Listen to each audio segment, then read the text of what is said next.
एक पशुपति व्रत होता है और वो व्रत ऐसा है कि उस व्रत को 5 सोमवार करना चाहिए, कोई से भी 5 सोमवार, जिसमें तुम्हारी मर्जी पड़े। ऐसा कौन सा काम है जो पशुपति व्रत से नहीं हो सकता?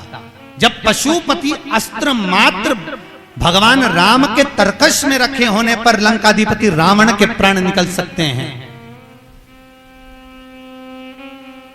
तो जीवन का वो कौन सा सुख है जो पशुपति व्रत से प्राप्त नहीं हो सकता? बस उसका नियम है, 5 सोमवार करो, पहले सोमवार को करो चाहे दूसरे सोमवार को करो। जिस सोमवार को पशुपति व्रत करो, सुबह शंकर जी के मंदिर में जाकर पूजन करो, अर्चना करो, अभिषेक करो, वो थाली को लेकर वापिस घर में रख दो। सुबह फलाहार करो, शाम को वापिस उसी थाली को लेकर जाओ, उसमें 6 दिए लगाकर लेकर जाओ। दिए को जलाना नहीं है, केवल घी के दिए लेकर जाना है, थोड़ा सा मीठा। शिव महापुराण में, स्कंद पुराण में जो पशुपति व्रत बताया है उसका विधान, थोड़ा सा मीठा लेकर जाओ। शिव जी की फिर पूजन करो, पूजन करने के बाद में शाम के समय प्रदोष काल में पूजन करो। पूजन करने के बाद बाबा भोलेनाथ की आराधना कर कर 5 दिए शंकर जी के सम्मुख में लगा दो। जो मीठा लेकर गए हो उसके 3 हिस्से कर दो, 2 हिस्से मंदिर में चढ़ा दो, 1 हिस्सा और 1 दिया थाली में रखकर पूजन करने के बाद वापिस लेकर आ जाओ। घर के दरवाजे की देहली पर राइट हैंड में सीधे हाथ पर जो दिया लेकर आए हो उस दिए को जला दो और अंदर जाकर जो प्रसाद लेकर आए हो 1 हिस्सा उसको पाकर फिर भोजन प्रसाद ग्रहण कर लो। ऐसे पशुपति नाथ के 5 व्रत रहते हैं। ऐसा कौन सा कार्य है जो भोलेनाथ पूरा ना करता?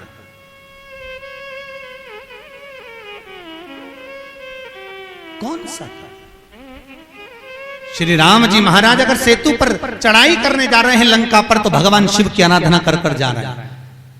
भगवान कृष्ण ने भी भगवान शंकर की आराधना करी, भगवान शिव की आराधना।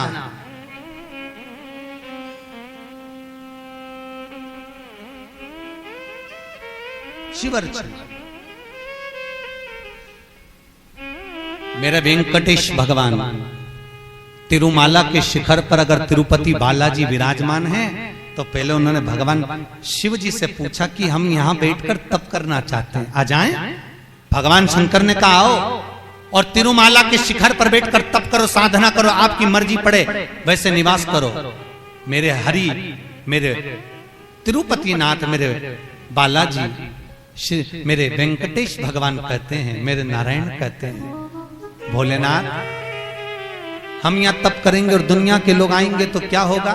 शंकर भगवान ने कहा चिंता मत करो, आप तिरुमाला के शिखर पर बैठकर तप करना, मैं कपिलेश्वर महादेव के रूप में बैठकर तुम्हारी रक्षा करूंगा। अगर आप तिरुपति गए होगे तो आपको मालूम होगा, ऊपर तिरुमाला में मेरे नारायण हैं, तो नीचे कपिलेश्वर महादेव में मेरे शंकर बैठकर रक्षा कर रहे हैं। नाथ द्वारा चले जाओ।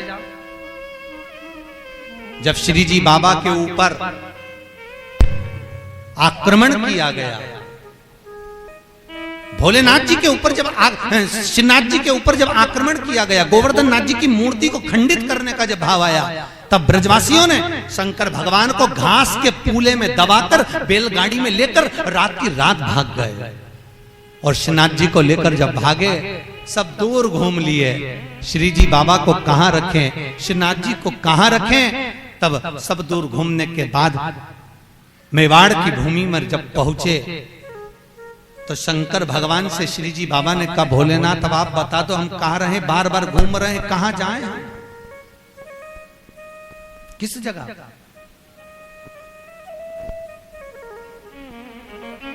हम कहां जाएं, हम किस जगह पर जाएं?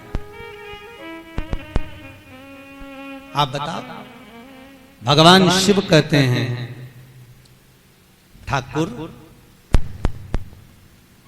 हे श्री जी बाबा, आप एक काम करो, आप मेवाड़ की इसी भूमि पर रहिए,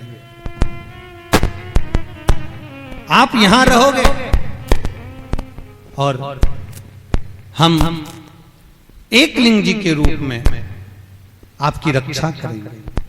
कभी आप नाथद्वारा जाकर देखना, श्रीनाथ जी में श्री जी बाबा विराजमान है और उनके पास में एक लिंग जी के रूप में भगवान शंकर विराजमान है। कोई ऐसी धरा, कोई ऐसी भूमि, कोई ऐसी जगह जहां शिव ना हो, हर जगह सर्वस्व विराजमान भोलेनाथ, सर्वस्व।